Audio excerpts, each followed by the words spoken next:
Hello vinyl community and anyone else watching this. I'm back with another video, and this should be a short one. This is just going to be a little discussion about turntables. There's a lot of people still getting into this hobby.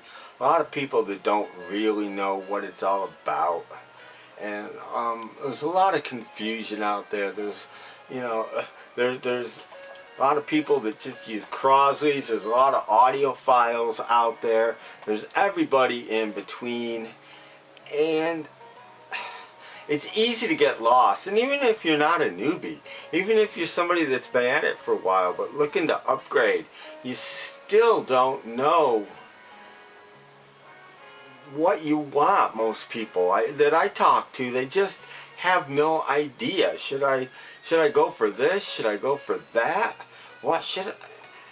And there's so many things you need to ask yourself, and most of them have been covered in other videos ad nauseum. You know, the price point, the quality, all of that kind of stuff is covered and covered and covered, so I don't need to talk about that. But I think there's two things that people rarely speak about when they're talking about, when they're giving out turntable advice, and I think they should be addressed. So it's a video I've been meaning to make a while, so I decided I'm going to make it. So this isn't, I'm not an expert, and I'm not an audiophile. But this will apply if you think you might be, or if you are an audiophile. This advice will certainly apply to you too, and it will apply to those that aren't. And so it's two questions basically that I think you need to ask yourself, again, that are never talked about. Question number one: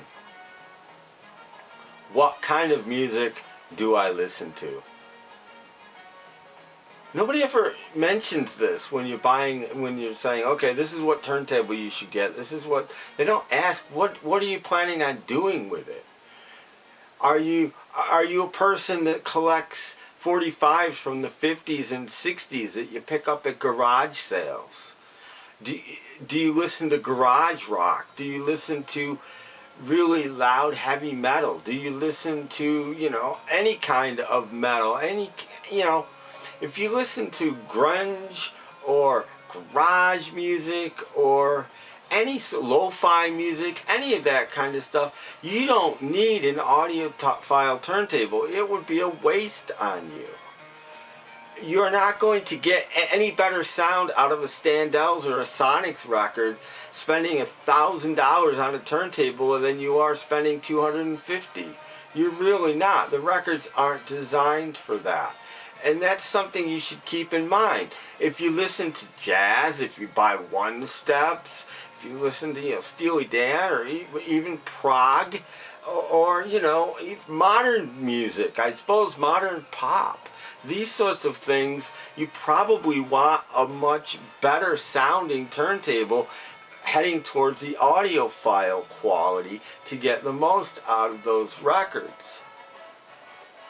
So that's something to keep in mind. What do you listen to?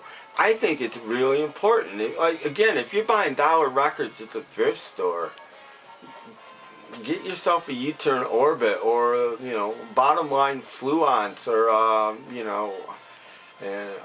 LP 60 or something like that. You don't need really better than that if that's what you're listening to. But if you're going out and, again, buying one steps and the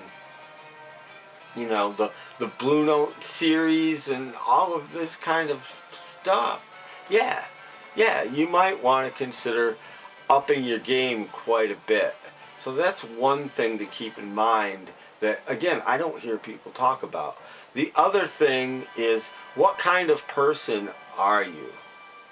And what I mean by this is, are you a person that loves to